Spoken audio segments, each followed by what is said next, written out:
سلام بچه ها، روزتون بخیر. با یه آموزش هدیه دیگه در خدمتتونیم. یه کت شلوار چهارخونه است که میخوام بدوزم برای دختر خودم و آوردم که موقع دوخت و برش و اینها در کنار شما باشم و نکاتی اگر یادم اومد براتون بگم. اولین نکته این که بچه ها وقتی من میخوام کت بدوزم حتما کتم رو پارچش رو قبلش لایی پرشین میزنم سر تا سری، بعد شروع میکنم به برش. علتش هم اینه که اگه شما اول الگوهاتون رو در بیارین، بعد الگو رو بذارید روی لای پرشین، اون رو در بیارین، بعد بخواین روی پارچتون بچسبونید، احتمال اینکه یه ذره پارچه جا به جا بشه هست. پس راحت ترین کار اینه که این کار کنید. درسته یه قسمت هایی ممکنه که لاییتون هرون بشه و از بین بره، ولی کارتون کار تمیزتری در میاد. نکته دومی که بچه‌ها پارچه‌های چهارخونه پارچه‌هایی هستن که خیلی دقت میخواد کار کردن باهاشون. درسته که خیلی زیبا هستن، کلاسیک هستن، سال هاست که مدن و بودن، اما حتما باید دقت کنید توی دوختشون و توی برششون. حتما یادتون باشه تو خرید پارچه‌های چهارخونه هر چقدر که میزان پارچتون رو حساب کردین، بر اساس درشتی این طرح‌هاش، یعنی درشتی چهارخونه هاش، باید بین 20 تا 30 سانت تا نیم متر بیشتر بگیرین. چرا؟ چون که من مجبورم وقتی که الگو رو میخوام بذارم هی تراز بکنم، بدونم مثلا خط کمر اینجا قرار میگیره، خط کمر جلو هم ممکن باید اینجا قرار بگیره، شاید مجبورشم الگومو یه ذره هی بالا پایین کنم که حتما این چهارخونه ها توی راستا بیفته. اینکه چهارخونه ها توی راستا بیفته خیلی مهمه، به خاطر اینکه شاید خودتون هم دیده باشین تو تن بعضی از حالا خانم ها یا آقایونی که لباس های چهارخونه پوشیدن ولی توی خط درز این تراز بودن چهارخونه رعایت نشده و درست توی درز مثلا حالا یه ذره نیم سانت بالا و پایین شده و این چهارخونه ها نظمش به هم ریخته و واقعا چیز بدی میشه. برای این کار اول میام بچه ها ببینید از کنار پارچه چهارخونه ها رو آوردم که کنار هم دیگه گذاشتم، تراز کردم، آوردم امتداد این باید در راستای این باشه، به فاصله 25 سانت اومدم از کنار پارچه سنجاق زدم که فیکسش کنم که جا به جا نشه. حالا میخوام الگوامو بزنم. بهتره که اگر براتون سخت تنظیم کردن این چهارخونه ها، تعداد برش های کارتون رو کم بکنید. هرچی تعداد برش کار کمتر باشه، خب در نتیجه کار براتون راحت تره دیگه، چون اصل سختی دوخت چهارخونه تو برش هاست. توی برش هاست که باید دقت کنیم بالا و پایین نشه. حالا من وقتی میخوام الگو رو بذارم دقت کنم، مثلا اگر خط کمر من الان پایین این چهارخونه قرار گرفته، تو خط پهلو حتما سعی میکنم برشم رو بیارم حتما اینجا بذارم، دوباره برش بعدی همینطور. این را تنظیم بکنید، رعایت بکنید. موقع دوختم حتما قبلش سنجاق بزنید که یه ذره بالا پایین نشه و دوخت بزنید. با اینکه من مخالف اینم که سنجاق بزنید کوک بزنید در مورد چهارخونه، ولی نه، حتما سنجاق بزنید درس ها رو قبل از اینکه بدوزید و بعد شروع کنید به دوختن. خیلی مهمه که تنظیم بکنید این درس ها رو که چهارخونه ها توی راستا قرار بگیره. حالا من شروع میکنم کار رو برش زدن، چون الگوهامون متدش با هم فرق میکنه. من معمولا از قسمت برش به بعد کار رو شروع میکنم، ولی اگر خواستین که طراحی ها رو هم من اضافه بکنم به کار، بهم بگین که قبل از دیگه تو کارهای بعدی قبلش طراحی های روی الگوها رو هم براتون فیلم بگیرم. حتی بچه ها ببینید قسمت سجاف هم مهمه. شاید فکر کنین که مثلا حالا سجاف کار من که میخواد برگرده، ولی یادتون باشه نه، حتما سجاف رو هم در راستایی که لباس رو گذاشتین قرار بدین که از این درز شاید مثلا کت خاص جلوش باز باشه، خب یا بسته نشه، مثلا باز بذاره، یه دفعه مثلا از اینجا خط چهارخونه نیاد بعد توی سجاف یه ذره بیاد پایین‌تر. حتما اینا رو خیلی خوب رعایت بکنیم. من شروع بکنم به بریدن کار. فقط یادتون باشه توی کت‌هایی که قراره آستر بخوره حتما باید پایین بچه ها کت 3 سانت اضافه بذارید، پایین آستین همینطور، پایین تک تک قسمت های برش خورده بود 3 سانت زاپاس بذارید، به خاطر اینکه میخوایم آستر رو بهش وصل بکنیم. من میرم شروع میکنم به برش کتم.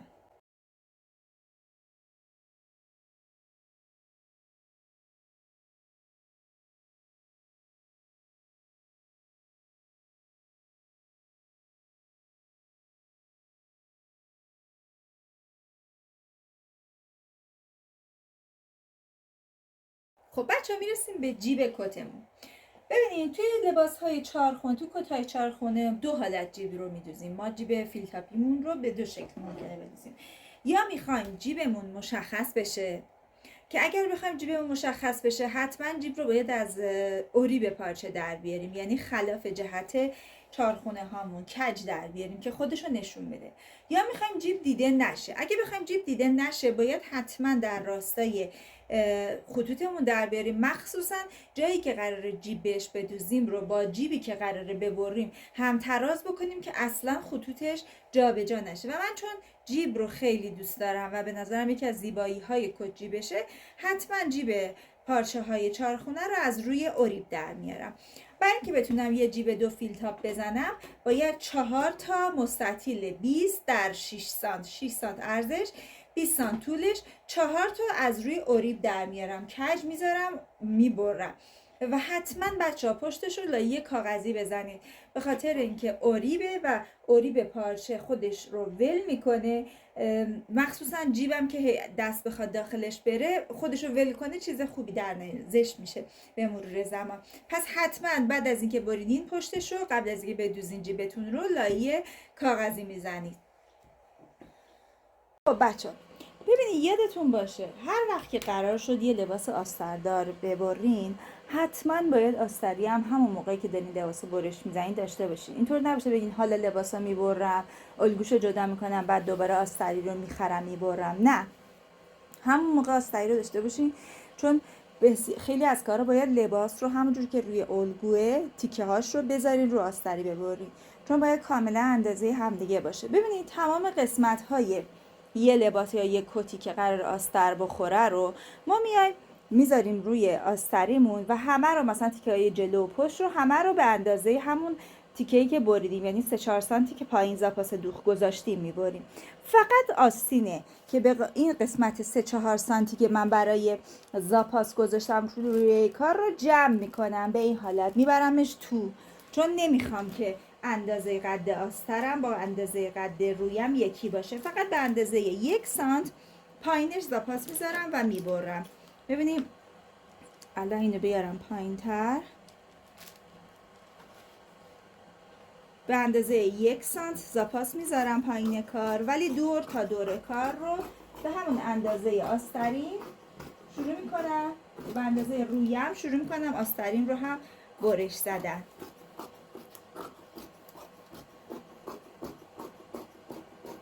بچه میزان آستری کتتونم که میدونید به اندازه یه قد کتتونه. ببینید اینجا دیگه 3 سانت نمیذاره، همون 1 سانتی که لازم داره برای پایین آستری برای اینکه بره تو دوخت میذارم.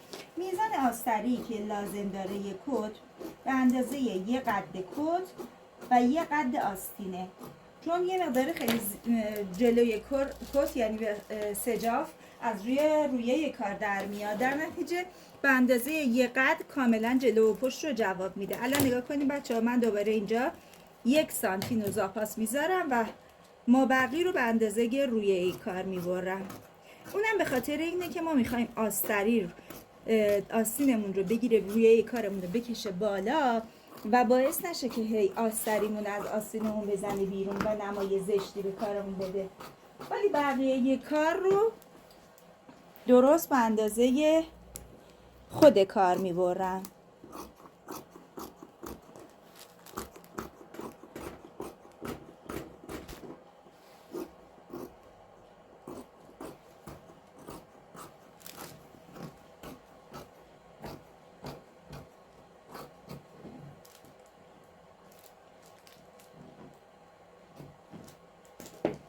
بچه ببینید تازه دارم، میبینید پایین کار رو فقط 1 سانت زاپاس دوخ گذاشتم. این از قسمت آستین. قسمت مهم دیگه تو برش آستری بچه ها پشت کاره. ببینید بذاری من اینو بکشم پایین شما بهتر ببینید. جلوی کار که بچه ها الگوی جلو قسمت سجاف رو در میاریم و ما بقیه الگو رو ها برای آستری میذاریم. خب اما در مورد پشت کار میبینیم من یه 3-4 سانت تقریبا از لبه کار فاصله گذاشتم. اینو لازم داریم، یعنی پشت رو به جای اینکه بیاریم از لبه کار رو دولای بسته بذاریم به اندازه 4 سانت 4 روی دولای بسته ها، در کل میشه 8 سانت. 4 سانت رو دولای بسته من با فاصله میذارم. این فاصله رو بعداً بهتون میگم باید چیکار کنیم. بقیه کارم ببینید به همون اندازه‌ای که پایین کار توی کار اصلی جا گذاشته بودم، بقیه کار رو هم همون بعد جا میذارم. اینجا رو ببینید با یه چرت کوچیک، انتهای کارم با یه چرت کوچیک مشخص میکنم. این برای چیه بچه ها؟ این میشه یه دونه پیلی تو قسمت آستر ما که کمک بکنه که لباس ما نکشه آسترمون، راحت بازی کنه تو تنمون. ما یه پیلی، اگه کتای مردونه رو دقت کرده باشین، وسط کار تو پشت تو آستر یه پیلی داره.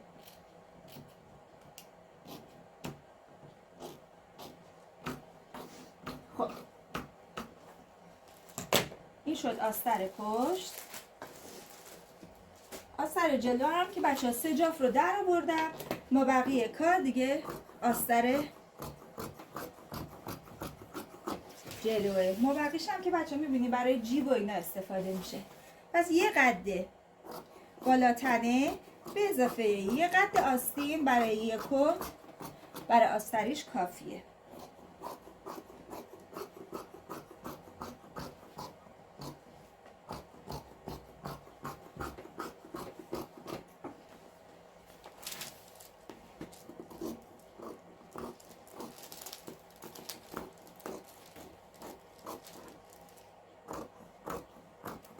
اینم از آستر کارم. بچه ها اولین کاری که میکنیم دو تا تیکه پشت رو و تیکه های جلو رو به هم دیگه وصل میکنیم. ببینید بچه ها من تو هیچ کاری نمیگم قبلش سنجاق بزنید، به خاطر اینکه سرعت کارتون میاد پایین. اما در مورد 4 خونه ها میگم حتما سنجاق بزنید. این سنجاق به شما کمک میکنه که تمام کارتون 4 خونه ها تو یک راستا باشه. به فاصله های 10 سانت 15 سانت یه دونه سنجاق بزنید، شاید یه کوچولو کارتون کند پیش بره، ولی کمک میکنه که حتما این 4 خونه ها توی یه راستا باشن. خیلی بچه ها بودن این 4 خونه ها توی یک راستا توی کار شما تاثیر داره.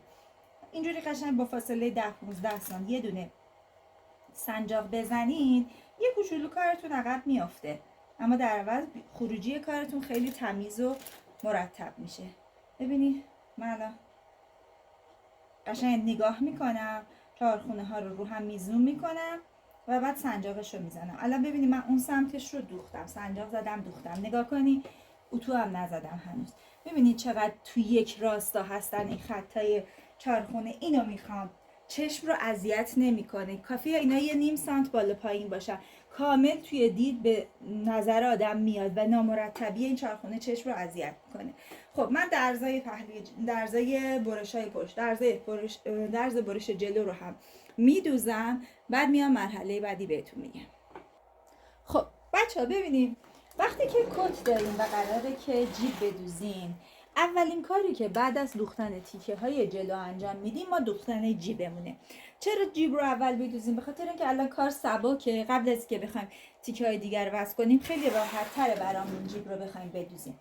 جای جیبمون رو مشخص میکنیم. فقط یه نکته بهتون بگم، توی لباس های اینجوری یعنی پارچه های 4 خونه، جیب رو حتما در راستای خط جلو در نظر بگیرین، چون 4 خونه ممکنه برای شما اشتباه پیش بیاره. ببینید یعنی میام ابتدای جیبم رو بر این خط عمود جلوم عمود میکنم، یعنی به این حالت فاصلش رو تا اینجا در نظر میگیرم. انتهای کار اگر یه ذره مثلا تو چشمم روی خط 4 خونه کج اومد اشکال نداره، مهم اینه که نسبت به خط جلو ابتدای جیبم عمود باشه. یعنی مثلا فاصله بالای جیبم از خط جلو با فاصله پایین جیبم از خط جلو باید یکی باشه.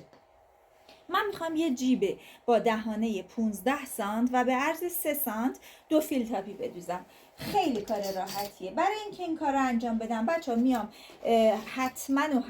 حتما پشت جیبم رو به اندازه 2-3 سانت از هر طرف لایه کاغذی میچسبونم که هم دوخت جیبم راحت تر باشه، هم تو اون قسمت قشنگتر و سفت‌تر وایسه. پس میام یه مستطیلی میکشم به عرض 3 سانت، چون میخوام عرض جیبم 3 سانت باشه به طول 15 سانت. پس یه مستطیل اینجا کشیدم به عرض 3 سانت به طول 15 سانت. وسط کار رو مشخص می‌کنم، یعنی 1 سانت و نیم میام پایین، 1 سانت و نیم میام بالا، خطشو میکشم. انتهای کارم 1 سانت و نیم مونده به اینکه به مستطیلم برسم، یعنی به عرض مستطیلم برسم. به این حالت که می‌بینیم مثل بذاریم بیارم جلو ببینیم، مثل در پاکتنامه اینجوری کج به این حالت خط میکشم اوریب به سمت گوشه های جیبم. خب و از اون طرف حالا چون من میخوام که 2 فیل تاپ درست بکنم و بهتون گفتم چون میخوام که جیبم از روی کار نما داشته باشه، رفتم از روی اوریب پارچم، یادتونه بهتون گفتم 2 تا مستطیل به طول 20 سانت به عرض 6 سانت ببرید و رو پشتش رو حتما لایه کاغذی بچسبونید. حالا من 6 سانت از کجا آوردم بچه‌ها؟ نگاه کنیم، من عرض جیبم قراره باشه 3 سانت، یعنی 1 سانت و نیم بالا 1 سانت و نیم پایین. یعنی اون چیزی که توی جیب من دیده میشه از تیکه بالا 1 سانت و نیمه، از تیکه پایین 1 سانت و نیم. 1 سانت و نیم پس نماشه، درسته؟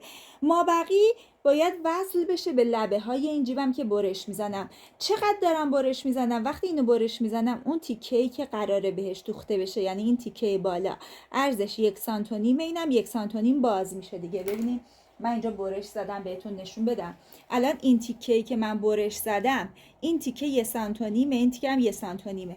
قراره که این بیاد به اینا وصل بشه. 1 سانت و نیمش هم که قراره نما باشه، درسته؟ 1 سانت و نیم قراره نما باشه، 1 سانت و نیم هم قراره به اون وصل بشه. درست شد؟ پس ارزش میشه 3 سانت. 3 سانت اینور، 3 سانت هم اینور، پس میشه 6 سانت. پس به این علت من 6 سانت در 20 سانت نما گرفتم. حالا مثلا شما میخواین یه جیب بدوزین که عرض جیبتون باشه 4 سانت. خب پس میشه 2 سانت اینجا، 2 سانت اینجا، 2 سانت هم که قراره برگرده دوخته بشه. پس اون وقت باید نواری که مثل من اینجوری اوریب میخوایم ببرین باشه 8 سانت در 20 سانت. متوجه شدین؟ خیلی راحت حساب کتابش.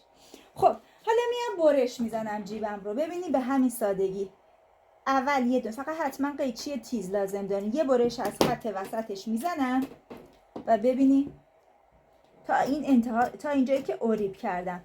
قیچی تیز میخوایم برای اینکه اینجا رو باید خیلی تا انتها بریم که راحت برگرده کارمون و ریش ریشش نکنه. مهمه که ریش ریش نشه. ببینیم به این حالت، اینم اینجا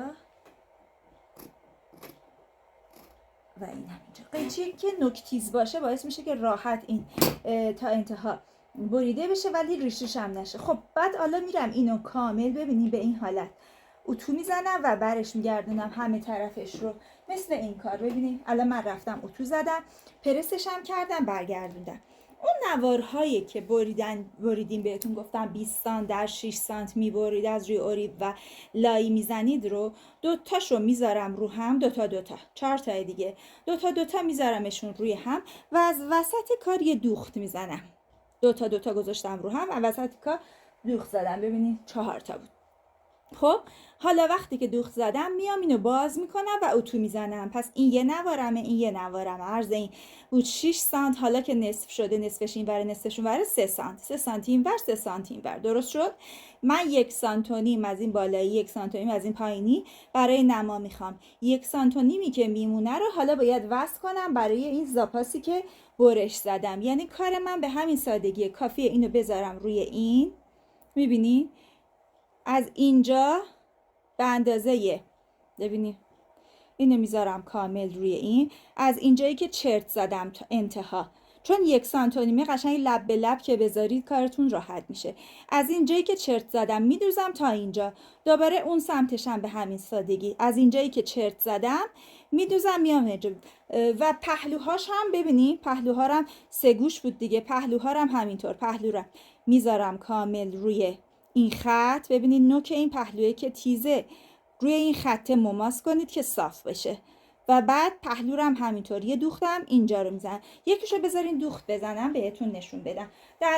در کل ببینین کار من به این شکل در میاد. وقتی که این به این دوخته بشه اینجوری فکر کنید. ببینید من الان اینو دوختم، مثلا الان میدوزم میارم بهتون نشون. ببینید الان آوردم، نگاه کنید. بذارید این نورم بیارم بالا بهتر دیده شه. آوردم اینو گذاشتم، سنجاق زدم، میبینید در راستای همین لبه کار از اینجایی که چرت زده بودم یه زوزنقه بود. 2 تا سنجاق این ور زدم، 2 تا سنجاقم این ور زدم، میبینید لبه کار.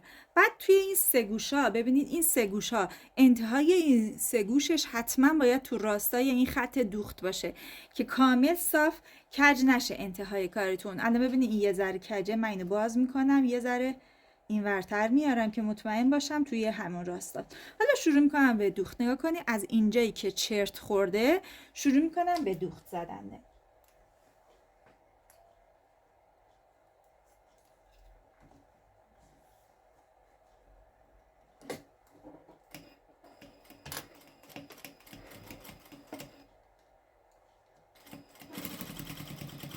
چون دور جیب رو هم بچه ها اتو زدم، به راحتی خط اتوم کامل مشخصه. پس در نتیجه از روی همون خط اتو خودش 1.5 سانت از لبه کار میدوزین میاین جلو.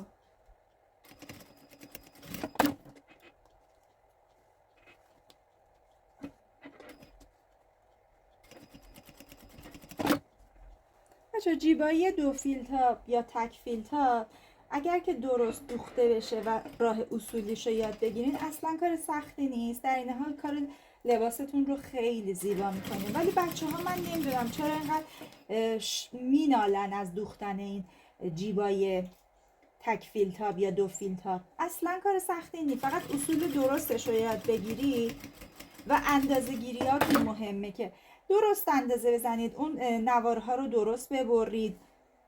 اصلا کار سختی نخواهد بود براتون.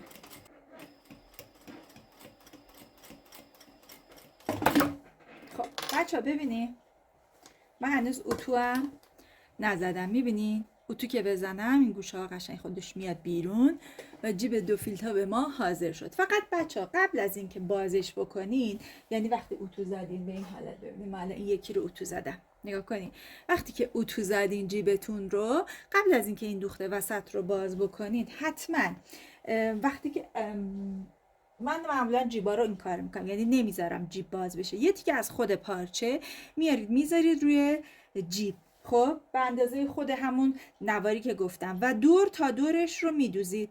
این کمک میکنه که جیب هی از هم باز نشه. ببینید اینو میذارم کلا روی این تیکه و بچه ها ببینید دور تا دورش رو میبینید، اینو گذاشتم کلا روی این همون نوار 20 سانت در 6 سانته و دور تا دورش رو به این وصل میکنم. وقتی که به این وصل بشه، اگه سر جیبم باز بکنید، اولا که جیب قابل استفاده نیست، بهتره که جیب قابل استفاده نباشه که توی کتا خودش رو ول نکنه. جیبای مردونه که اگر دقت کنید همین کار میکنین، جیبای نمایی کوچیک دور تا دورش رو میدوزم که دیگه در اثر کشیدگی اینا از همدیگه وا نشه و خودش رو ول بکنه. حالا اگه خواستین کیسه جیبم بدوزین که کاری نداره، قبل اصلا این کار نمی کنید. یک کیسه جیب از اینجا به پایین میدوزین، یک کیسه جیبم از تیکه بالا به پایین میدوزین و دور تا دورش رو چرخ کنید. حالا من چون نمیخوام کیسه جیب بدم، میام و دور تا دور این نوار رو به این حالت چرخ میکنم که این جیب قابل استفاده نباشه که زشت بشه. کلا توی کت‌های زنونه جیبش خیلی قابل استفاده نیست، کسی نمیاد تو جیب کتش چیزی بذاره و برای اینکه این نما و زیباییش رو از دست نده بهتر که این کارو بکنید. کیسه جیب ندین. حالا جیب پالتو باشه فرق داره، کیسه جیب نمیدیم ما برای کت‌های زنونه. من با این کار دیگه کامل این جیب رو بستم، دیگه کسی نمیتونه این جیب رو باز بکنه. فقط میام این دوخته وسط رو بچه ها ببینید به این حالت بازش میکنم.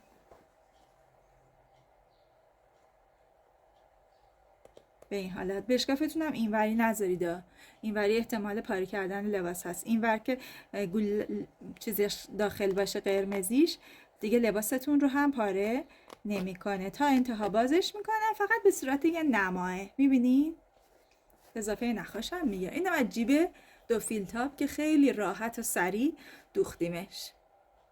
تا ببینین با اینکه کل کار من لایه پرشین داره، اما من تیکه بالای کار رو ببینین لایی کاغذی بریدم بالای آستینم رو به اندازه 5-6 سانت و قبل از اینکه اصلا شروع کنم به دوختن آستین رو بهش میچسبونم. این خیلی کمک میکنه توی ایستایی بهتر آستین کت.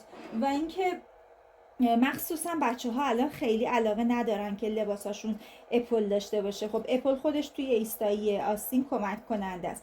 چون دوست ندارن که اپل داشته باشه، گذاشتن این لایی خیلی در ایستایی و زیبایی بالای آستین کمک میکنه. حتما یه بار امتحان کنیم. خب حالا تیکه بالای آستین رو لاییشو چسبوندم، میرم پهلوهای آستین، یعنی تیکه پشت آستین، چون آستین کتیه دیگه، اون رو میدوزم بهش و همینطور تیکه های آستر رو، یعنی آسترم هم 2 تیکه است دیگه، تیکه های آستر رو میدوزم. میام بهتون میگم حالا چیکار کنیم. بچه به فاصله 1 سانت، فقط این درس خیلی مهمه که توی راستا قرار بگیره، دوخته میشه. الان این آستین کتی من چاک نداره پایینش، بعضی از آستین کتی چاک داره که اونم وصل کردن آسترش رو توی یه بار دیگه که خواستم یه همچین آستین کتی بدوزم بهتون یاد میدم. پس میام پایین کار رو به فاصله 1 سانت میدوزم. وقتی پایین کار رو دوختم میام بگم که حالا بقیه کار رو چیکار کنید. خب ببینید بچه‌ها، من پایین اینو دوختم. خب برمیگردونم اینو به سمت داخل، آستر رو ببینیم و به اندازه 2 سانت هم پایین کار رو تا میزنم به سمت داخل و اتو میزنم. چرا به سمت داخل 2 سانت دوختم؟ چون ما 3 سانت زاپاس گذاشته بودیم برای پایین آستینمون دیگه، درسته؟ 1 سانتش که رفت تو درز دوختمون. 2 سانت هم تا میزنم برمیگردونم بالا. حالا بازش میکنم. ببینیم از این زانفیکس های کاغذی، خب کارتون رو خیلی راحت میکنه. میارم به این قسمت کار که الان اتو زدم، میدونم از اینجایی که خط اتومه قرار که آستین من برگرده. از لبه این کار این زانفیکس کاغذی رو میچسبونم به سمت پایین، یعنی به سمت زاپاسی که قراره برگرده بالا. زانفیکس کاغذی میزنم به خاطر اینکه الان نمیخوام برش گردنم تو بزنم، باید اول درز پهلو رو بدوزم بعد برگردنم تو بزنم. پس اول زانفیکس کاغذی میزنم، صبر میکنم یه ذره خنک شد، زانفیکس رو میکنم، ولی هنوز اون چسبه رو نچسبونده. من زانفیکس کاغذیم رو چسبوندم، صبر کردم خنک شد. وقتی که خنک شد این رو میکنم کاغذش رو. خب ولی زانفیکسش همچنان اینجا مونده چون من بعداً لازمش دارم، الان لازم ندارم. خب میارم از این سمت این نقطه اتصال آستر و لباس رو و کلت رو اینجوری میذارم رو هم، چون این دوتا خیلی مهمه که روی هم دیگه قرار گرفته باشه، و سنجاق میزنم. خب میرم درز آستینم رو ببینید از بالا تا پایین، یعنی از اینجا از بالای آستین میدوزم میرسم به اینجا و ادامش رو هم روی آستری میدوزم میرم تا پایین. پس یه درز یک سره از ابتدای آستریم دوخته میشه و اینجا تا محل اتصالش حتما روی همدیگه قرار بگیره تا انتهای آستین و بعد آستین رو برمیگردم. حالا دیگه اینجا زانفیکس آماده دارم، وقتی برگردوندم دیگه میتونم لبه آستین رو اتو بزنم. ببینید من درز رو یک سره دوختم. خب حالا برش میگردونم. ببینید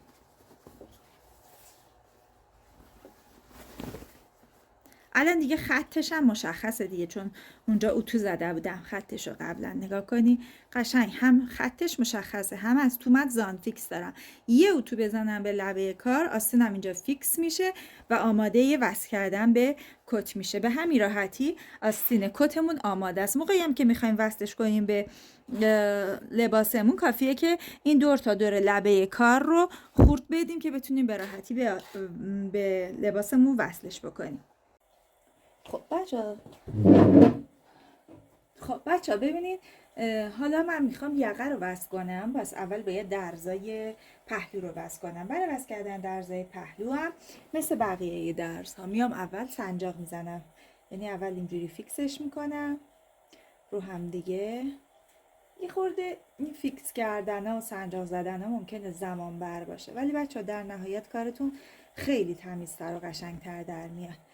یادم اولین باری که بچه لباس چهارخونه میخواستم بدوزم، مثلا شاید 20 سال پیش بود. اولین بار بود اصلا لباس که طرح چهارخونه داشت، بارونی بود، میخواستم بدوزم فکر کنم.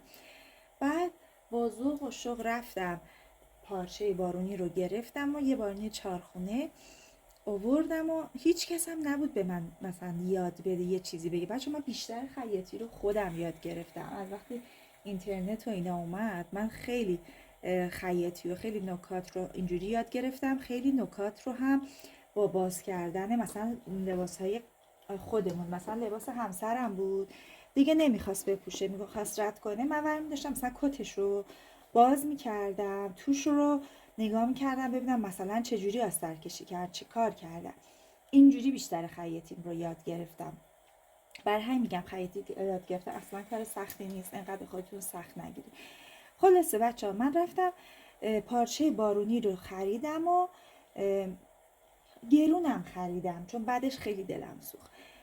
شروع کردم بریدن بدون اینکه اصلا توجه کنم بابا این 4 خونه است، این راه داره، بعد ممکنه بیاد کنار هم دیگه اصلا یه چیز بعدی بشه. بریدم و به پروف که رسید پوشیدن دیدم یا خدا هر کدوم از این خونه ها یه سمته، مخصوصا توی درزا، توی جلوی کار، اصلا یه چیز افتضاحی شده بود.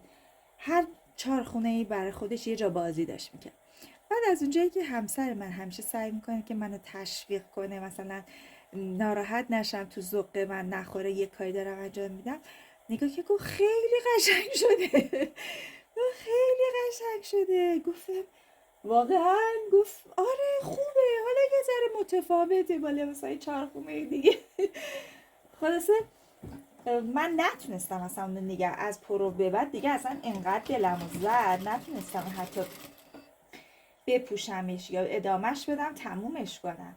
همون جوری گذاشتم تو کیسه، گذاشتمش که دیدی بعضی کارا رو آدم میذاره تو کیسه میذاره کنار به امید اینکه یه روزی برشون داره درستشون کنه بدوزه. اینم از همون کارا بود، گذاشتم کنار به امید اینکه یه روزی بردارم درستش کنم که واقعا دیگه قابل درست کردن نبود چون تمام اونا درس‌ها باید جابجا میشد و پارچه‌ای نبود که من بخوام جابجا کنم چون دیگه بریده بودم. حالا اینکه اینقدر من تاکید دارم که مواظب مثلا این 4 خونه ها باشین موقعی که دارین میدوزین، رعایت بکنین، فقط به خاطر اینه که خودم یه بار صدمه‌شو دیدم و میگم اینجوری میشه که برای آدم تجربه میشه دیگه، که دفعه های بعد قشنگ من حواسم رو جمع میکنم که حتما 4 خونه ها رو میزون بکنم و بعد ببرم، یا موقعی دوخت تاکید میکنم به کسایی هم که دارم بهشون یاد میدم، تاکید میکنم که بچه‌ها حتما اینا رو حواستون باشه رعایت بکنید. خب بچه‌ها درز پهلو رو بعد از اینکه دوختم درزای سرشونه رو بدوزم دیگه میریم که ایشالله یقه رو وصل کنیم. بعد از اینکه یقه رو بخوایم وصل کنیم باید سجاف رو وصل بکنیم. سجاف رو وصل میکنیم و بعد میریم سراغ یقه. سجاف رو با آستر وقتی یک سره میکنید خیلی کارتون راحت تر میشه بچه‌ها. بعد یه دفعه وصل کنید دیگه کارتون تموم شده. بعد یه نکته دیگه هم بگم بچه‌ها، همیشه اگر کت دارین میدوزین یا لباس فرقی نمیکنه لباستون یقه داره، همیشه سعی کنید اول یقه رو بدوزید بعد برید سراغ آستین، به خاطر اینکه خیلی وقتا یقه سرشونه رو میکشه بالا. خب بعد مثلا شما میایین آستین رو سرشونه رو میزون میکنید، آستین رو میدوزید، مثلا احساس میکنید سرشونه‌تون اضافه داره میگیرید اضافه شو، بعد که میایین یقه رو وصل کنید میبینید سرشونه رو کشید بالا و سرشونه کوچیک شد. برای همین حتما اول بچه‌ها یقه رو وصل بکنید بعد برید سراغ آستین. ببینید بچه‌ها این درز پهلوی من، درزای پهلو رو قشنگ 4 خونه هاشو میزون کردم هر دو سمت رو و حالا میریم که یقمون رو وصل بکنیم. خب بچه‌ها یادتونه گفتم به اندازه 4-5 سانت از لبه دلای کارتون جا بذارین، بعد الگوی پشت بدوزین، بعد بهتون میگم با این کار باش چیکار کنیم. ببینیم الان الگوی من در اصل از اینجا به بعده. این تیکه 4-5 سانت رو از بالا به اندازه 10-15 سانت با دوخت ریز میدوزین میایین پایین، ما بقیش رو دوخت درشت میزنین تا 10 سانت 15 سانت مونده به پایین کار دوباره باز دوخت ریز میزنین. پس حد فاصله از بالا تا پایین رو 10-15 سانت پایین کار، 10-15 سانت بالای کار دوخت ریز زدم، ما بقی رو دوخت درشت زدم. حالا میخوام چیکار کنم؟ میبرمش زیر اتو، اینو باز میکنم خب میبرمش زیر اتو، انگار که این یه پیلیه. خب اینو اینجوری بازش میکنم، قشنگ میذارم، اتو میزنم و پرسش میکنم. خب به این حالت تیک های بالا یعنی 10-15 سانت اول و 10-15 سانت آخر قراره که ثابت بمونه، یعنی باز نشه. اما چرا وسطش رو پس دوخت زدیم؟ دوخت درشت گفتم بزنید، چون آخر کار ما این تیکه وسط رو، این قسمت رو باز میکنیم، برای اینکه یه مقدار این آستری توی این قسمت پشتمون راحت باشه و کشیده نشه. پس من الان میرم این رو از پشت اتو میزنم، بازش میکنم، میارم بهتون نشون میدم چجوری باید اتو بشه. خب ببینیم بچه ها چجوری اتوش زدم. قشنگ این رو خواب باز کردم اول، بعد خوابوندم، اتو زدم و پرسش کردم. وقتی که آخر کار شد، کارمون تموم میشه، اون تیکه وسط که دوخت درشت بود رو باز میکنیم و اینجوری یه دونه پیلی اون وسط داریم. حالا میریم ادامه کار، این که قسمت های آستر پهلو جلو رو، پهلوش رو به آستر پشت وصل میکنیم و همینطور سرشونش رو وصل میکنیم. خب بچه ها من اومدم تیکه آستر پشت و آستر جلو رو به هم دیگه وصل کردم از سرشونه و از درز پهلو. آستر رو میذارم کنار، میام سراغ سجافمون. ببینید سجاف ما الان 2 تا سجاف جلو داریم، 2 تا تیکه مال جلوه و یه دونه هم سجاف پشت، یقه پشت. اینا رو میایم از سرشونه به هم دیگه وصل میکنیم و بعد چیکار میکنیم؟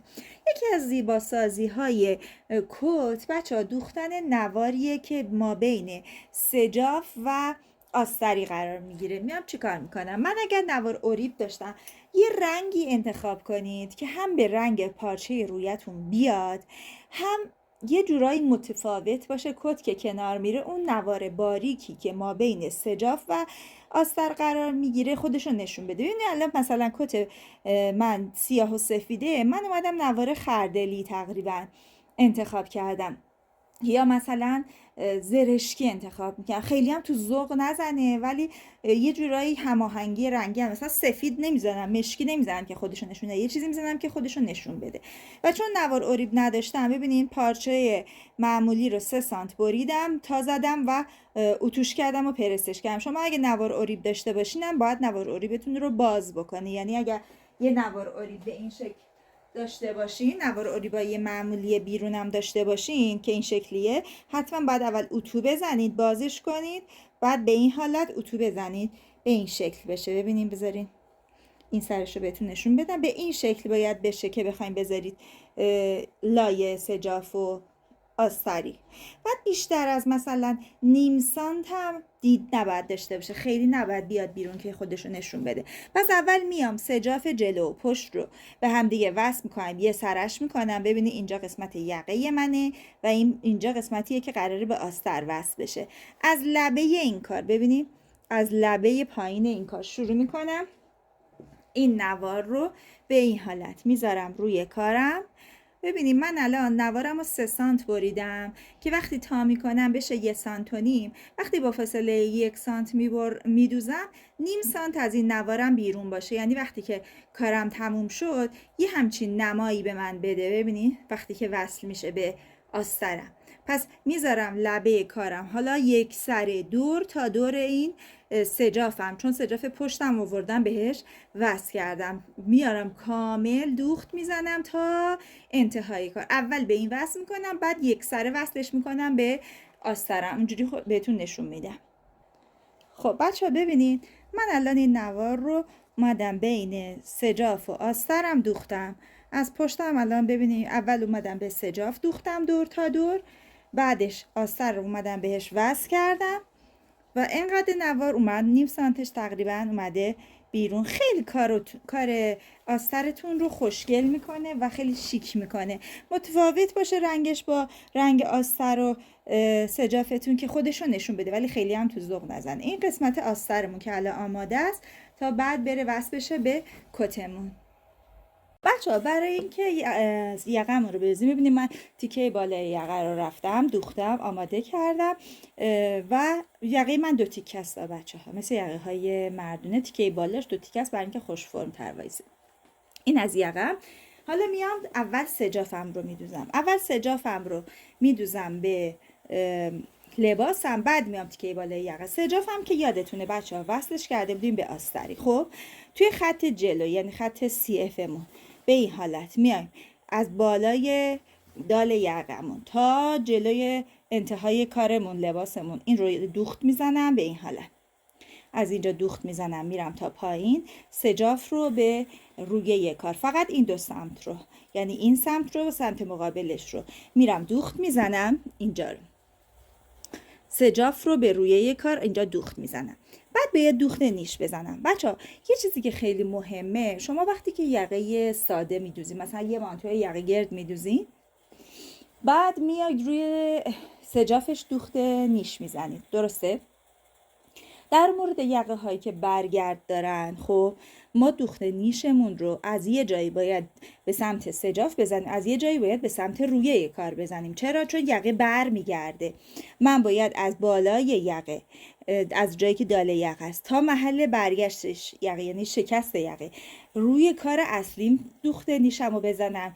از اونجا به پایین، چون دیگه روی کار میاد لباسم، از اونجا به پایین روی سجافم دوخت نیش بزنم.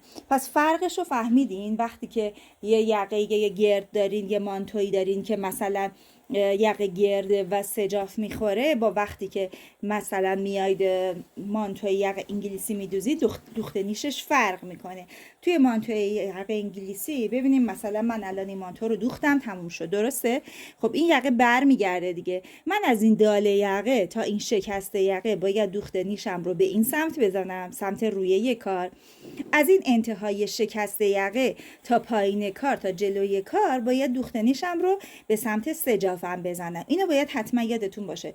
جای شکست یقتون رو با یه سنجاق مشخص میکنید و اینجوری دوخت نیشتون رو میزنید.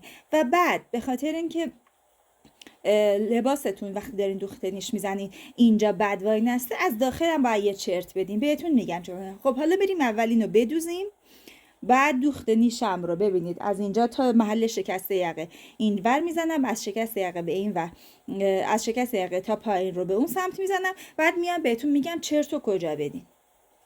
خب بچه ببینید من سجاف رو آوردم وصل کردم به رویه کار، ولی هنوز دوخت نیش رو نزدم. اینجا هم میبینید که علامت زدم با سجاف، محل شکست یقه منه. خب بهتون گفتم از بالا تا شکست یقه رو به یه سمت باید دوخت نیش بزنیم، از شکست یقه تا پایین رو به یه سمت دیگه. حالا فرض کنید من از بالا مثلا دوخت نیشم باید طوری باشه که درزم به این سمت بخوابه. خب بعد از شکست یقه باید دوخت نیشم یه جوری باشه که درزم به این سمت بخوابه. درست شد؟ اینجا چی میشه؟ پارچه به این حالت میشه و بد وای میسته. برای اینکه این مشکل پیش نیاد، درست تو محل شکست یقه میام یه دونه چرت میدم که اگر این قراره به این ور بخوابه، این به این ور بخوابه، براش مشکل ایجاد نشه. اینم یه نکته خیلی مهم بود. بعد میرم دوخت نیشم رو راحتی میزنم. خب دیگه بچه‌ها وصل کردن یقه خیلی کار راحتی. الان من سجاف رو که آستر بهش وصل بود اومدم وصل کردم از جلوی کار، ببینید به این حالت. خب یعنی الان فقط کافیه که من یقه رو بذارم بین این رویه و سجاف. فقط یه نکته یادتون باشه، نگاه کنیم توی یقه های انگلیسی، توی این قسمت یقه، ببینید این قسمت سجاف که یقه قراره بره توش و دوخته بشه، ببینید اینجایی که به این حالت اینجوری عموده باید بیاد بره اینجا، خب دوخته بشه. یه خورده دوختن این کار سخته. برای اینکه این کار براتون راحت تر بشه یه دونه چرت به این حالت بذاریم با خودکار بکشن که بهتر ببینید.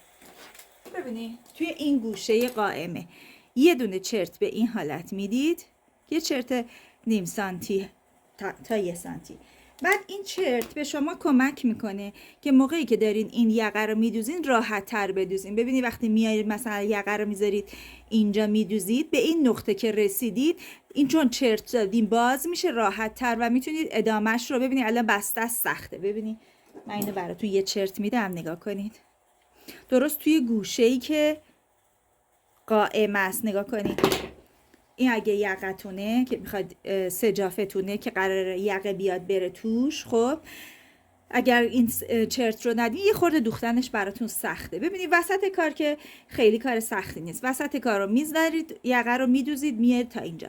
وقتی میرسید به اینجا هم این گوشه یقه صافه هم این صافه، باید بره توی هم دیگه. خب من میام اینجا رو یه چرت میدم که وقتی رسیدم به اینجا دوخت زدم بچه اومدم تا اینجا، حالا سوزانم رو اینجا نگه میدارم و راحت چون چرت دادم اینو میچرخونم و ادامه یقه رو میدوزم. دیدین چقدر راحت بود؟ این چرت خیلی چرت مهمیه که هر دو سمت بدین، هم طرف سجاف بدین هم طرف روی کار. باز ببینید این طرف هم همینطور، به خاطر اینکه اینجا قائمه است من میام اینجا به این حالت، نگاه کنین، به این حالت کج یه چرت به این شکل میدم که بتونم راحت تر بدوزمش.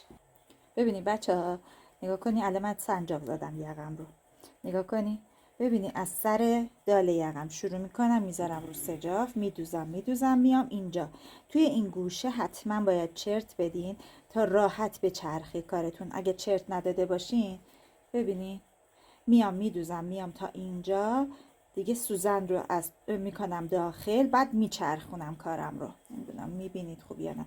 از اینجا میدوزم میام تا اینجا چرت دادم برای این گوشه، دوباره سوزن رو میچرخونم و بعد میدوزم تا دوباره برسم به اون سمت کار. دوباره ببینیم من این سمت کار رو هم باز چرت دادم. وقتی رسیدم به چرت، سوزن رو میذارم داخل، کار رو میچرخونم و بعد ادامه کار رو میدوزم.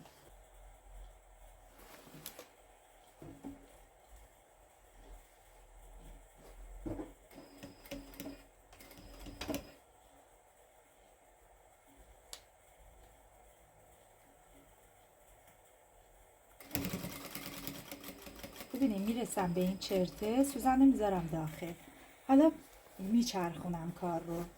فقط باید حواستون باشه اونجا که چرت دادین احتمال اینکه کار جمع بشه بره زیر چیز هست، برای همین من از طرف یقه نمیذارم کار رو زیر چرخ، از طرف رویه یا از طرف سجاف میذارم که ببینم اونجایی که قرار چرت داده بودم یه وقت جمع نشه کار. احتمال زیاد اگر طرف یقه بذارید، چون نمیبینید تنظیمش کنین، اونجا یه دونه حالت چین میخوره که اون چین نباید بیفته توی کارتون.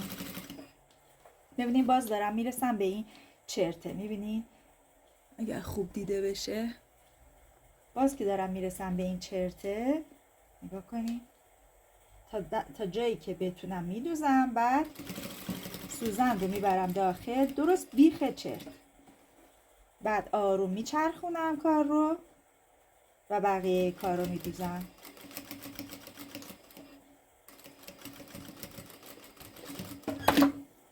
خب بچه ببینید، نگاه کنید، بذارید سوزنش رو درارم.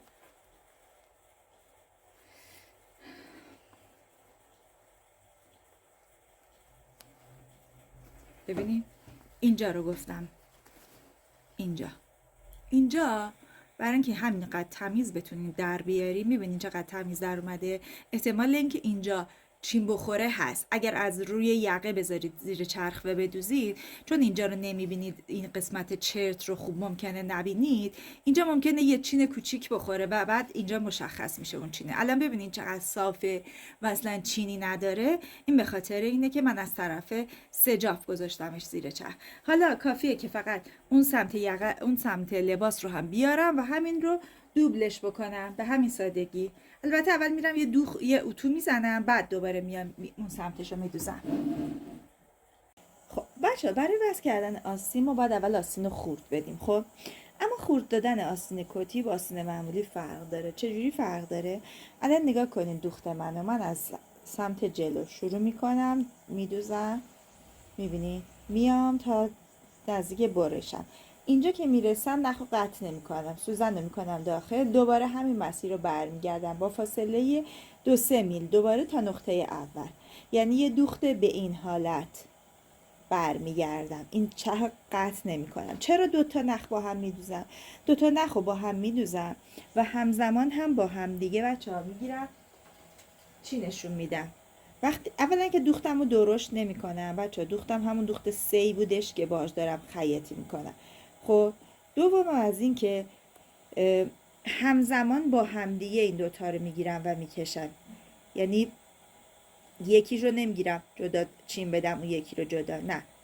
اگر بتونم این نخ رو در بیارم که خیلی خوبه. دوتا سر نخش رو در آوردم، میبینی این دوتا رو با هم میگیرم، همزمان شروع میکنم خورد دادن، با هم میکشمشون. نگاه کنی وقتی با هم میکشی و نخت هم خیلی دوختت درشت نبوده، نه تنها چین نمیخوره، خورده خوبی میخوره و بعد تازه تبدیل به چیز میشه. نگاه کنی یه خورده خوبی میشه که آستین رو فرم میده. نگاه کنید ببینید بچه ها، هنوز تازه من خورده خالی داده، هنوز وصل نکردم آستینو. میبینید آستین چه فرم قشنگی گره، میبینید قشنگ فرم گرفته.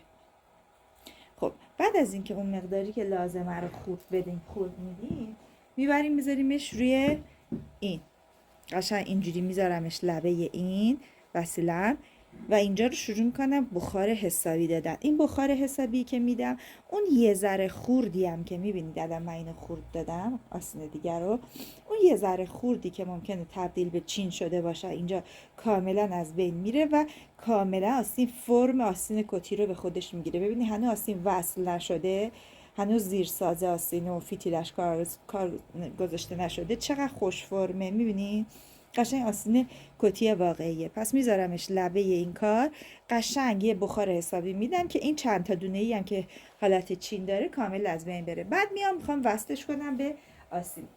ما باید 2 تا آستین وصل کنیم، یه دونه آستین روی است، یه دونه آستین آستریه که داخل این قرار داره. اول آستری رو داخل میکنم میذارمش کنار، آستین رویه رو میارم مثل همه لباسای دیگه میذارمش از داخل سر جای خودش. بالای آستینم که چرت دادم مشخصه، بالای آستینم میذارم سر جاش و این آستین رو همینجوری میارم و وصل میکنم. درست شد؟ بعد وقتی که اینو رو وصل کردم، این آستین رو تازه 2 تاش رو که وصل کردم، میام بهتون میگم حالا آستین رو چجوری وصل کنیم. بچه ببینید من فقط درز آستینم رو دوختم، هنوز هیچ کاریش نکردم. خب حالا میام فیتیله بهش میدوزم. فیتیله رو چجوری میدوزم بچه؟ فیتیله یه نوار پشم شیشه است. ببینید من الان بریدمش. نوار پشم شیشه ای که عرضش مثلا باشه 4-5 سانت، طولش باشه 20 سانت، با اتو پرسش کردم، میارم میذارمش بچه ها داخل کارم. ببینید داخل آستینم، به طوری که مثلا 7-8 سانتش به سمت پشت باشه، ما بقیش به سمت جلو باشه و روش رو یه دوخت میرم. از اینجا یه دوخت میرم، دوختو که رفتم برمیگردونم میارمش روی کار. دوختم باید قبل از دوخت آستینم باشه، میارم روی کار و یه دوختم روی کار میرم. ببینید الان من فتیله این ور رو دوختم. ببینید اول میذارمش داخل کار، دوخت میرم، بعد برش گردوندم آوردم روی کار، یه دوختم روی کار رفتم. بعد میتونید این اضافهش رو هم بچینید. وقتی که فتیله رو میدوزین آستین خیلی خوش فرم تر میشه. ببینید این الان آستینه، میبینید الان من فتیله این آستین رو براش دوختم، هنوز اپاله هم براش نذاشتم. میبینید چقدر آستین خوش فرم شده، قشنگ قالب گردی آستین کت رو به خودش گرفته. پس شد اول بچه ها داخل میذارید داخل کار میدوزید اینجوری، بعد برش میگردونید میارین روی کار به این حالت، یه دوختم از رو بهش میرید. فقط مواظب باشین که دوختتون از دوخت آستینتون پایین‌تر نیاد. داخل کار داخل اضافه دوخت باشه و بیشترم به سمت جلو باشه، 7-8 سانت به سمت پشت، 12-13 سانت هم به سمت جلو. ببینید اینو دوختم. ببینید حالا برش میگردونم میبرم داخل، خب و اینجوری دوباره یه دوختم از روی کار میرم. میتونید بعدن این اضافهش رو هم قیچی بزنید. بچه‌ها بعد از اینکه آستینمون رو وصل کردیم، حالا وقت وصل کردن آستین آستریمونه. درسته؟ آستریمون هم آستین داره دیگه. اولین کاری که میکنید بچه‌ها، دستتون رو میکنید توی آستری آستین، این خیلی مهمه این کارا، و تا انتهای آستین میرید به این حالت. مطمئن میشید که آستریتون نپیچیده. وقتی آوردنش بالا یعنی آستری صافه. چون خیلی وقتا بچه‌ها این اشتباه رو میکنن، این کار انجام نمیدن، میان آستین آستری رو وصل میکنن به آستری، بعد لحظه‌ای که میخوام پروف کنم اینم دست تو نمیره، چون اون آستری اون تو پیچیده بوده و متوجه نشده. پس اول مطمئن میشیم، دستمون رو میکنیم اینجوری تو، مطمئن میشیم که آستریمون نپیچیده. خب الان ببینید بچه‌ها، این آستری، این آستین باید بیاد به این آستری وصل بشه. درسته؟ از داخل. درسته؟ خب اولا که یه ذره باید خوردش بدید آستری رو همین مثل آستین معمولی خورد بدید. اصلا لازم نیستش که مثل کتتون که 2 دوخته میرید و خورد میدید اونجوری خورد بدید. یه خورده معمولی بهش میدین و حالا ببینید من میخوام این آستری به این بالاتنه آسترم وصل بشه. از اینجا نگاه کنیم، این انتهای کار یا بالای یک کار یا پایین کار، اینجوری ور میدارم، یه سنجاق میزنم. نگاه کنیم به این حالت. خب که دیگه بدونم از کجا باید شروع کنم. حالا از پایین کار، از تو، از اینجا میرم داخل، ببینید میرم داخل و همینجا اینجایی که سنجاق زدم رو، سنجاقش رو باز میکنم، میفهمم که باید از اینجا شروع کنم. ببینید این قراره به این حالت، به این دوخته بشه، از این تو دوخته بشه. اون سنجاقم زدم که فقط بهتون بگم، ببینید یه نقطه رو اتصال میدین دیگه، از اینجا به همین شکل آروم آروم آروم. ببینید چون آستین بست شده، شما نمیتونید یه سره مثل آستین معمولی اینو بذارین زیر چرخ. به این حالت آروم آروم میدوزم و آروم از توی این درش میارم. یه مقدار باید کم کم برید جلو چون گیر داره دیگه الان آستین آستری، و تا انتهای کار بدوزیم. پس یه بار دیگه بهتون میگم، اول اینکه آستین رو حتما دستتون رو میکنید توش که مطمئن بشین آستریتون نچرخید، آستریتون توی شرایط درست خودش قرار گرفته. بعد یه نقطه از آستری رو، از آستین رو به آستری وصل میکنید. خب حالا نقطه بالاشه یا نقطه پایینشه، برای اینکه مطمئن بشین که درست دارین کار انجام میدید. بعد از داخل از پایین میرین برمیگردونین، اون نقطه رو میگیرین میذارین زیر چرخ، از همون ادامه مسیر رو میرین تا ته میدوزین، به همین سادگی. خب بچه ها ببینید تقریبا کت من تموم شده و الان فقط باید بیام پایین کتم رو، اگر یه ذره پس بلندی داره، صافش بکنم و شروع کنم قلفتی کردن. یه چند تا نکته کوچیکم اینه که بچه ها توی قسمت حلقتون، خب زیر حلقه رو توی آستری به زیر حلقه توی کار اصلی بست میزنید. این کار برای اینه که آستین این روی آستر رو نکشه به سمت بالا. وقتی اینجا رو از داخل، از این تو یه بست میزنید، من هنوز نزدم، ببینید اینجا رو میام به اینجا یه بست کوچیکی میزنم، این زیر حلقه آستین رو به زیر حلقه آستری از داخل بست میزنم که هی آستین باعث نشه که این کشیده بشه بره بالا. اینجا هم که بچه ها ببینیم پیلیش رو باز کردم، اون قسمتی که بهتون گفته بودم. حالا میخوام چیکار کنم؟ پایین کارم رو آستر قلفتیش کنم. برای اینکه پایین کار رو آستر قلفتی کنید لازمه که یکی از درزهای پهلو رو به اندازه 10-15 سانت باز کنید. خب هم میتونید این کار رو کنید، هم میتونید پایین کار رو 10-15 سانت بعد از اینکه دوختین باز بذاره اونجا برگردونید، ولی من ترجیح همینه که درز پهلو باشه که پایین کار یه سره راحت تره. خب حالا برمیگردونم کار رو، میخوام آستر رو به روی کاملا وصل کنم. اون 10-15 سانت رو که باز کردم فقط واسه اینه که بتونم برش گردونم کار رو. کاملا کتمو میندازم داخل. ببینید از سر سجافم شروع میکنم. ببینید اینجا الان سجاف منه، خب دوخت نیشم داره، همون سمتی که دوخت نیششه رو میخوابونم، مجبور نمیکنم که اینجوری بشه ها، همون سمتی که دوخت نیششه میخوابونم، شروع میکنم دوخت زدن تا سر سجافم. بچه ها به اندازه 3 سانت از لبه کار میدوزم میام تا سر سجافم. پس از سر سجافم، از جلوی خط CFم 3 سانت با فاصله 3 سانت میدوزم میام تا نقطه سجافم. دوباره میرم پایین، این دوخت رو با فاصله 1 سانت از لبه کار دور تا دور کارم رو میدوزم. دور تا دور پایین کتم رو، آستر و رویه رو به هم دیگه وصل میکنم تا برسم دوباره به چی؟ به سجاف کارم. به سجاف کارم که رسیدم دوباره از اینجا به اندازه 3 سانت میرم بالا، یعنی به اندازه 3 سانت از لبه کار، و دوباره با 3 سانت فاصله میدوزم میام تا انتها. پس فقط قسمت سجافم رو از هر دو طرف با فاصله 3 سانت، بقیه کار رو وقتی میرسین به اینجا میدوزیم میایم پایین، بقیه کار رو به فاصله 1 سانت دوخت میزنید میایم تا بهتون بگم. خب بعد از اینکه این کارو کردین بچه ها ببینید این تیکه‌ای که گفتم 3 سانت بدوزین رو میام خالی میکنم، چون میخوام برگردونم اینجا رو. ببینید کامل خالیش میکنم. ما بقیه کارم که 1 سانت دوخته بودم بچه ها از این زامفیکس های کاغذی میدم تا دوباره برسم به سجاف اون ور. دوباره سجاف این ور رو هم میام خالی میکنم.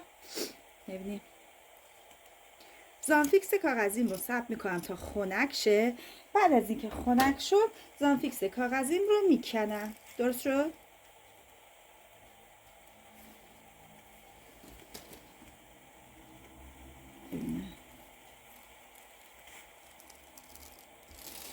خب خنک شده و من اینو ببینیم میکنم. کارم زانفیکس داره، برمیگردونم از همون جایی که بهتون گفتم برش میگردونم. خب بچه ها ببینین کار رو برگردوندم. تیکه اول کار رو 3 سانت برگردونده بودیم، درسته؟ ما بقیه کار 1 سانت بود، اما من الان میخوام برای اینکه با جلوی کارم با سجافم هم تراز باشه همون 3 سانت برگرده. 1 سانت که رفته تو زاپاس دوخ، 2 سانت دیگه هم ببینین برمیگردونم و شروع میکنم اتو زدن. از اونجایی که از تو زانفیکس کاغذی زده بودم همینطور که دارم اتو میزنم این قشنگ میچسبه تا دوباره برسم به سجاف. اول یه بار خود کار رو اتو میزنم، بعد دوباره آستر رو میارم روش میذارم و اتو میزنم. آستر رو که اتو زدم بچه به این حالت پرس میکنم دوباره با یه چیز سرد که این بمونه. این که آستر رو روی که دوخت داره ولی اومده روی هم دیگه پرس شده و بازه میشه بادخور کار من، که اگر آستر من در اثر رفتن خوشرویی اتوشویی مشکل پیدا کرد، کشیدگی ایجاد کرد، کوتاه شد، کارم رو نکشه. به همین سادگی کار رو قلفتی و تمیز میکنیم. ببینید من الان اینو میارم روی این میذارم، از داخلم چون زانفیکس دارم ببینید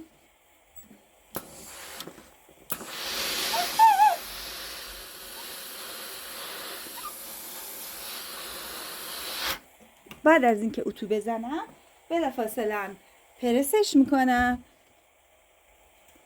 به این حالت. نگاه کنید پایین کار من اینجوری تمام تا آخر تمیز میمونه.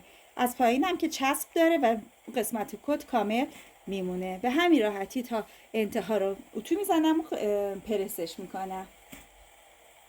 خب بچه ها یه کاری هم که در آخر انجام میدم، حتما من برای کتا پالتوها این کار انجام میدم، این قسمتی رو که قرار دگمه یا جا دگمه بخوره رو با زانفیکس متری میام داخل میذارم. از اینجایی که بازه خب میبرم داخل به این حالت، ببینید میبرم داخل میذارمش تو این قسمت و از روی کار اتو میزنم. اینجا قشنگ حالت شق و رق و محکمی به خودش میگیره وقتی میچسبه و وقتی جا دگمه و دگمه میزنید خیلی خوش فرم تر میشه.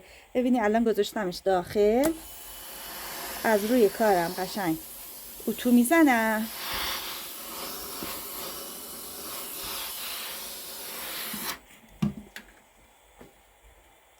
اینجوری ببینید قشنگ این یه تیکه من که قراره دگمه یا جا دگمه بخوره خیلی خوب و محکم خودش وای میسته.